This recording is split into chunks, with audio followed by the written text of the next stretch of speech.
Hi, I'm Glenn, And I'm Mark. and welcome to another episode of Masonic Unity, The Right Stuff, Profiles of Masonic Leadership. And we are very lucky to have the resident artist of the Masonic world, Travis Simpkins, here with us visiting. And we wanted to take a chance for you, our viewers, to get to know Travis a little bit beyond the artwork. And Travis, thanks so much for joining us. Well, thank you for having me. And I'd also like to thank you and Mark for all the work that you do in presenting and preserving Masonic history. As a museum person, I truly appreciate all your efforts. Thank you. Thank you. It's interesting to see people in different contexts. So it's a real pleasure to have you here. And so, can you tell us a little bit about how you got involved in Freemasonry? It was something I came to strictly just on my own accord. I had no family connection, no friends that were Masons. I was working at the Worcester Art Museum, and on the third floor of the museum is the American Decorative Arts Gallery. And the centerpiece of that collection is a collection of Paul Revere silver. It's the second largest collection in Massachusetts. We're behind Boston, of course. Mm-hmm. Right. Part of that collection on loan were a set of Masonic jewels made by Paul Revere. And I had looked at them for a while. I thought, oh, these are really neat, but I didn't think too much of it. And then I don't remember exactly what I was reading, but Freemasonry came up, and I thought, oh, I'll go look at those jewels again. And I looked at the card next to the jewels, and it went by Morningstar Lodge. And they were made in 1793, so I just assumed that, any group that was around in 1793 wouldn't be around any longer. Right. But the more I looked into it, I realized that not only was Morningstar Lodge still around, but they were right up the street. Wow. And so I looked them up online. They didn't have much of a website at the time, but they did have a Facebook page and contact info. And I still wanted to give it some more thought, so I read more books on Freemasonry, and it was probably about almost a year later that I sent an email to the secretary. And being a non-Mason, I had no idea about Masonic schedules or anything, so I sent the email, and it was in late June. Okay. And so he had told me that we just had our last meeting for the year. We won't be meeting again until September. Of course. And so in September, I was still interested, so I got back in touch with them. December, I was voted on, and then I was initiated the following January. Nice. Raised a Master Mason in March of 2016, so it's been about 6 years. Yeah. And I get almost right from the start, somehow word got around that I was a professional artist, and it just seemed to be an immediate fit within the fraternity. There's a lot of recognition of achievements, and even just around the Grand Lodge, you see portraits everywhere. Yeah. Of course, yeah. And so it really wasn't my intention when I got involved that I would be. You could to this point. Yeah. But it certainly, I'm glad it worked out the way it did. I'm glad to be of service. Yeah. Interesting. Well, we see from your Facebook page all the travels that you've done. And in fact, on the Scottish Rite webpage, we have your pictures of all the actives and the deputies and stuff like that. How do you feel about traveling? I mean, you must see a lot as you travel from all these different states. And that's been a really kind of and also a key thing behind a lot of our interviews is talking about the travel. Right. I mean, you're from Massachusetts, you're down here in Jersey, you were just in Pennsylvania yesterday, looking around. Have you gone to any others? I mean, how far have you traveled in your states? I've gone to lodges in the Southwest. Okay. It's about as far as I've gone in the U.S. Arizona, New Mexico. Okay. Saw you two in Cleveland a few months ago. And just all around the U.S. I haven't tried to visit any Masonic lodges outside the U.S. yet. Okay. But eventually, once the pandemic comes. Yeah, exactly. But I can thank New Jersey Mason for getting me started with travel. Oh yeah. Actually, it was my association with Dave Gladley that initiated it. But my first invitation to go anywhere was from your Grand Historian, Right Worshipful Moises Gomez. He invited me to Cape May, New Jersey. Okay. Dieter Heiss was Grand Master at the time, so that would have been 2017. I think it was 17. Yeah. And one of Dieter's big projects was that he had the memorial at Cape May. Yes, for the Coast Guard. Yeah. Right. And so I did artwork based on the memorial, and Moses had me come down and give a little talk at the That's lodge, and great. that was my first time traveling Masonically. Yeah. I think I had been a Mason maybe a little less than a year at that Yeah, point. somewhat overwhelming, I'm Yeah. sure. Yeah. So your experiences, you came on as a Master Mason in 2017. Tell us a little bit about, 16. Yes. Tell us a little bit about your experiences in the lodge and being a Mason.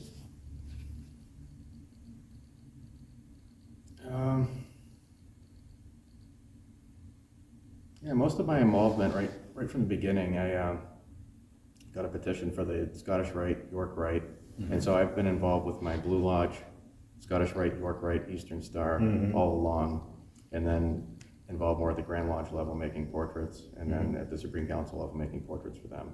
But with my Blue Lodge, I recently started helping out with their social media aspects. Oh, good. Wonderful. Haven't signed up for an officer's chair Yeah. yet, but Okay. That's all right. but who knows? That's all So right. you've Maybe updated someday. the webpage? Facebook, social Facebook, media, okay. yeah, and we're working on a web page. Yeah, the lodge hadn't updated anything in a while, and I looked at it and I thought, oh, this is something that I can do even when I'm traveling. I Yeah, can sit there in yeah. a hotel room and on my phone I can do Facebook that's a posts. that's a very good way to do it. Okay. So when you were coming into Masonry, whatever organization, did you have mentors that helped you, that guide you through Masonry? Yeah, there's been several. I already mentioned him, but Moises Gomez, he's been helpful all along. My first invitation to travel. Muhammad Yatim has always been helpful. Right. Anytime I had a question, I know I can always turn to him. Right. Fred Palmer in Delaware, he's always been, if you know Fred, I know Fred, he's entertaining and he has all the answers. So, but at a lodge level, Right Worshipful John Sullivan was Worshipful Master of Morningstar Lodge, my mother lodge, when I first joined. Right. And so he presided over all my Blue Lodge degrees. And he was also involved in consistory. And so he was there when I received the 32nd Yeah. degree. He was presiding officer. Nice. And then he came to Cleveland to see me. Oh, that's receive the good. 33rd. So Yeah. he's been there from the first to the Yeah. 33rd, and that really meant a great deal. And besides Right Worshipful John Sullivan, who's also, I should mention, he was recently installed as Deputy Grand Master Oh, of Massachusetts. wonderful. So congratulations to him.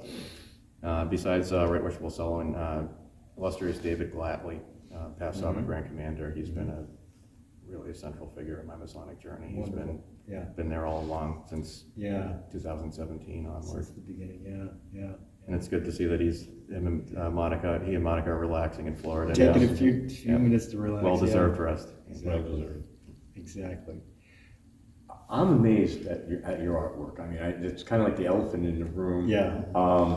I do not have any artistic ability with that. So people who have that ability Right. to play the piano, to sing, to draw, just blows me out of the water. I'm very impressed. What's sort of your process with that?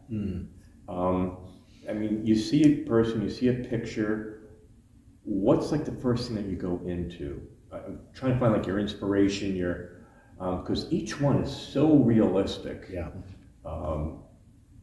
It just, I'm a big Alex Ross fan, and his stuff is very realistic. So I was curious what goes into it.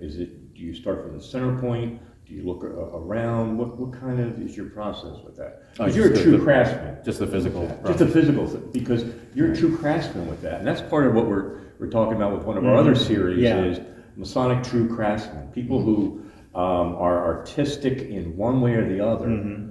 What's sort of their process for that? For someone who can't draw, it just blows my mind with everything. The detail, the creases in the forehead, the hair, everything is just something. Yeah. If I was to sum it up in one sentence, I would say that you need to start with the general and work towards the specific. Okay. And so start with general shapes, and then worry about the creases in the forehead, the little glint of light in the eye. Tiny detail, yeah. But a lot of it is just it's light and shadow. Light creates form, and so if you can get the highlights and the shadows in the right place, it'll look like the person that you're trying to Interesting. create the portrait of. But it's hard for me to explain the I've been doing it so long. Yeah. So But it's natural for you. Yeah. Oh yeah. Yeah. When I was young, I didn't really want to be an artist. I wanted to be an archaeologist when I was really young. Really? Yeah. Okay. And that's when I was really young. Once I got to high school, I really didn't know what I wanted to do at all. Right.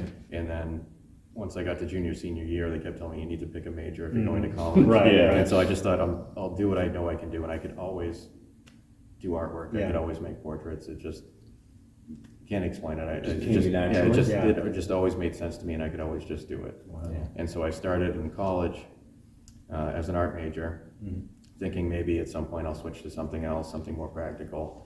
And then the first year in college, I started selling artwork professionally. Right, of course. And so I worked as a professional artist through college. Right. And then going back to archaeology, I'll always have an interest in archaeology, art history. And so I had an opportunity, I had a job offer to work at the local art museum. We're a couple towns away from where I was going to college. And I took it, and so throughout my whole career, I've been able to combine museum work, archaeology, art history, with the actual physical process of You making mentioned art. college a couple times. Where did you go to college? Went to Anna Maria College in Paxton, Massachusetts. It's a small Catholic liberal arts college. Interesting. So that explains to me why you have these amazing photographs of all these archaeological finds throughout the museum. That kind of blends it all together. Yeah. Your passion from one and your amazing talent with the other, putting that all together. Yeah. I've heard people say when they've looked at your pictures that the thing that is most striking to them, and to me as well, is the eyes. Yeah. If you look at one of your drawings and your paintings, the eyes look like they're looking out at you. So I really compliment you on that. There's so many wonderful comments. Once I start working on the details of it, the eyes are the first part that I work on. If I can't get the eyes right, I throw it away. Start again, yeah. Kind of like sermons, right? Yeah, something like that, yeah. But working at the museum and combining art and history, it's just, for me, in artwork, it's always been about finding that connection to the past. And so, Tell us more about your museum work. We're in the Museum of Masonic Culture at the Grand Lodge of New Jersey. So tell us about your experiences in the museum world. I've worked in many museums and worked in many different positions. Uh-huh. The first job I had was in museum education, a teacher's assistant. And the second job I had, I got offered was in museum security. Then the third job was was for a paper conservator. He restored books from the 18th century and earlier. And so he would have all these books from the Renaissance laying around, and that was his profession. So I learned from him in that regard. And then once the artwork started to take off, I started getting jobs as an artist with museums, which was unique because I really didn't have anything to base it on. For example, the Isabella Stewart Gardner Museum in Boston, they hired me to start making sketches of works in their collection that they could present to people as awards or gifts for recognitions, retirements, employment anniversaries. And so that was interesting because the artwork in the museum actually became the art subject. And Interesting. And I've had a chance to do that with other museums, the Worcester Historical Museum. I've been a docent with the Worcester Historical Museum, giving tours at the Salisbury Mansion, which is the only historic house museum in Worcester, Massachusetts, where I still live. So, Okay. What's your typical day like? Or is there no typical day? I mean, when you wake up and you go to work, I kind of know what I'm going to be doing. Glenn, you pretty much sure know what you're going to be doing. Travis, what do you do? I'm working in the museum field and professional artists. I work 7 days a week, pretty much. Okay. And so 3 days a week I'm at the museum, 4 days in the studio. So I'm in the studio more often than I'm at the museum. Okay.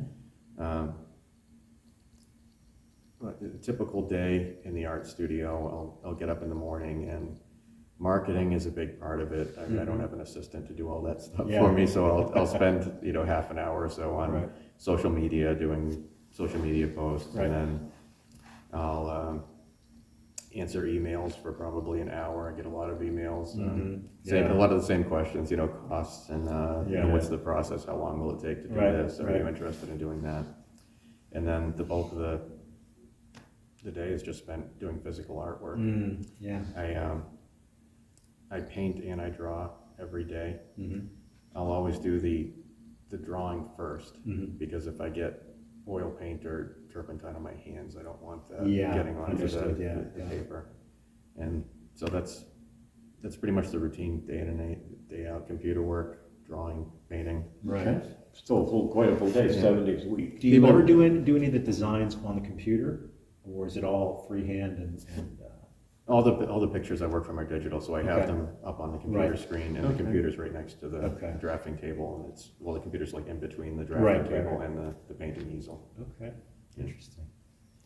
So what I've noticed with artists is they put so much of their passion, their love, their abilities into things. How do you relax? What's an off day like for Travis? I read a lot. I Okay. spend a lot of time reading, and What do you read? Archaeological, artistry, or? mostly nonfiction. Nonfiction? I'll read Okay. history books. I read a lot of Masonic books. Mm-hmm. I do like some fiction. I like reading the classics. Mark Twain. I read a lot of ancient literature, ancient poetry. But beyond that, as strange as it seems, if I have spare time, I'll go to another museum. Okay. So Yeah, it's really get what I'm inspiration. what I'm Yeah, interested in. yeah. Now, when you've done your work, what's the most interesting or most complicated work that you've done, drawing or painting wise? Trying to make the two of us look good in that picture. Yeah, well, that's saying something right there. Yeah, that's a tough one. I wouldn't say paintings are necessarily difficult, because a painting is just an extension of a drawing. You start with the drawing, and even when I'm painting on canvas, I start drawing on the canvas. So you draw the picture first, and then you and then I paint on top of it. I'll spray it with a clear Right. coat so it won't smudge, and then Right. I'll paint on top of it. But I think the most complex thing that I've done recently, just because it was new, was that the Grand Lodge of Maine hired both myself and my wife Janet to create a mural for them. Yeah. And I'm not a mural painter by Right. trade, so it was something new, and I neither think is I she. saw that on Facebook. Facebook. Yeah. Yeah. But it was just that was complex in that it was very technical, and everything had to be planned out. Right. And so we only had a week to do it, so we knew that we needed to get this done this day, this done the next day, and just the planning, and that required more computer work because it was very linear, and so all the lines had to be straight. So we worked that out on a computer design. Okay. But to have a week's, you have your deadline. Yeah. Oh yeah. That you've got to be done, this majestic mural. I don't know, Janet, is she a painter or an artist also? Or She's an artist. We met at the art museum. Really? Yeah. Interesting. We got married at the art museum Okay. as well. Okay. But yeah, Janet, she creates wonderful artwork. She specializes in miniature paintings. They're about 2 by 3 inches. Yeah, They're okay. about that big. Yeah, I've seen some of her work. It's excellent work. Do you do a lot of work with Janet? No, the mural was really was the it? first time that we Okay. had a professional collaboration. We How did that work out? It did good. They're still married. Yeah, That's good. That's good. yeah, no arguments. We got along Good. along great. And, Good. Yeah, That's a good team. yeah. Yeah, definitely. So, where do you see yourself going forward in masonry, or we'll say in masonry first? I'd like to, once everything clears up with the pandemic, I'd really like to travel more. I'd like to experience more of global Freemasonry. Yeah. I'd like to get more involved with local Freemasonry, so starting with the social media, hopefully get to visit more lodges, and then, I don't know, I'm just playing it by ear. Yeah. Yeah. And how about artwork? Where is there anything you'd like to do that you haven't done yet?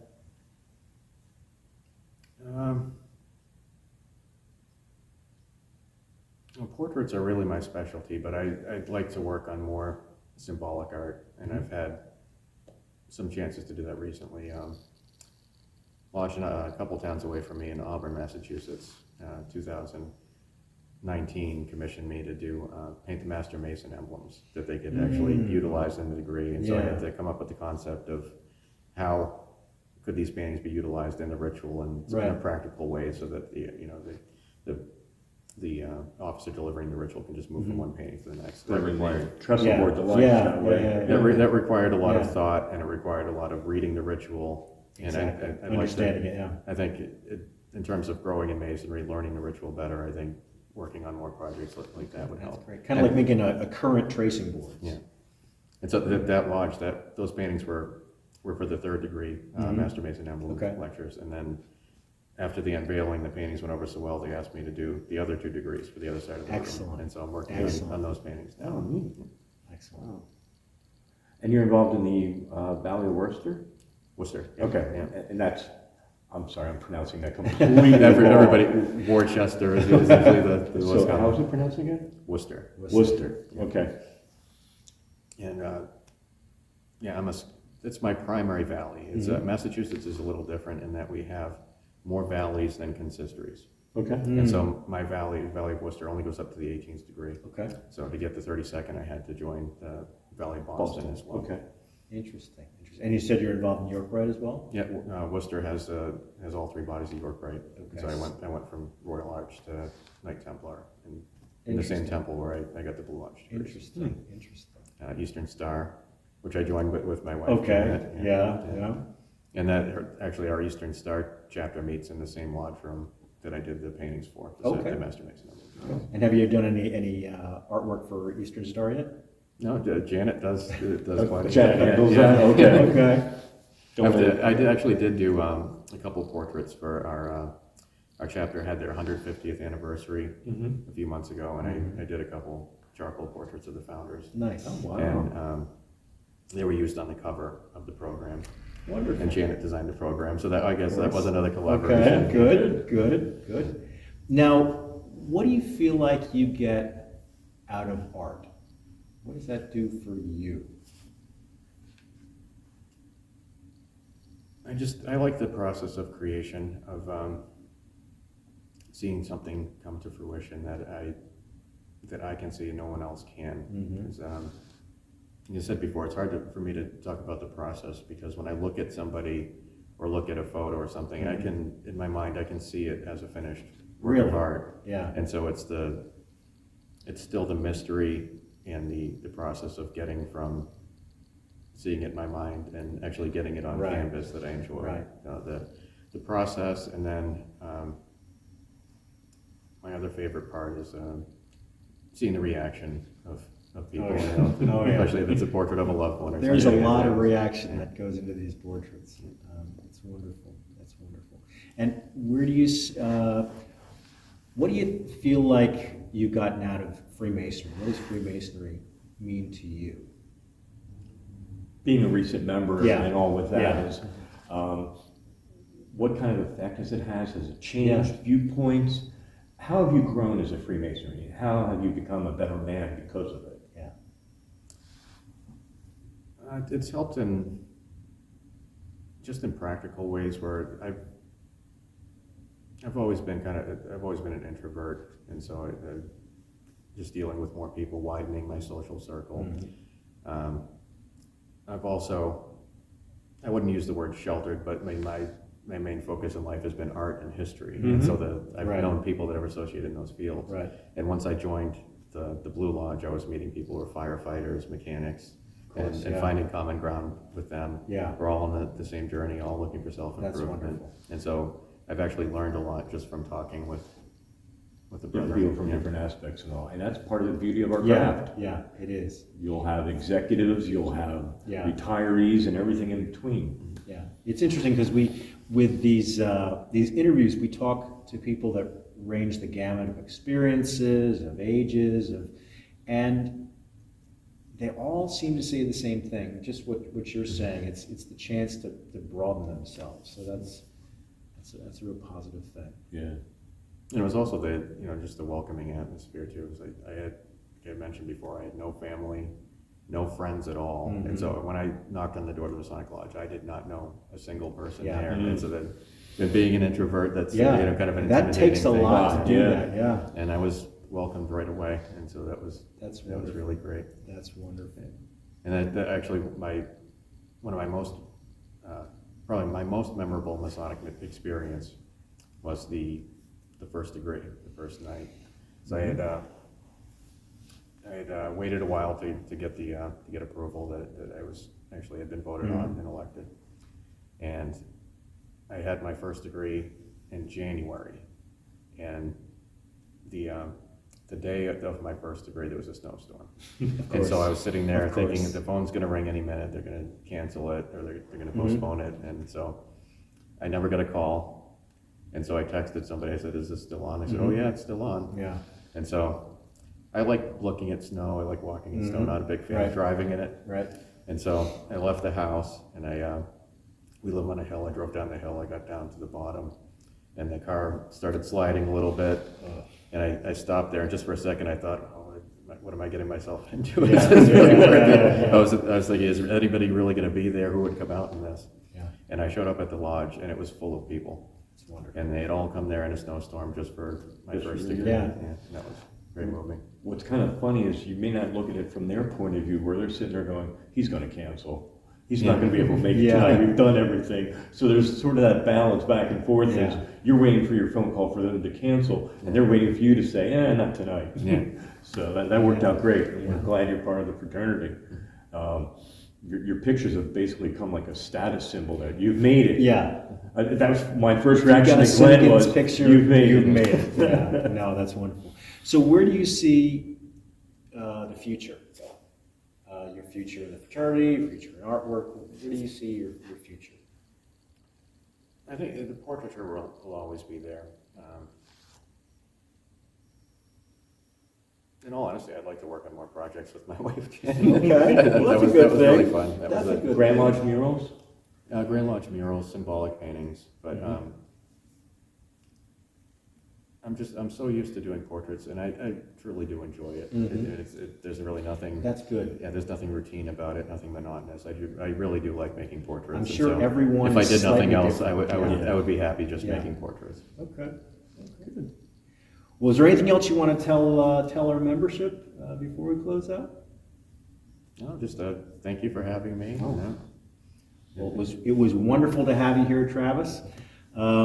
Thanks for joining us. We are at the Museum of Masonic Culture with Travis Simpkins.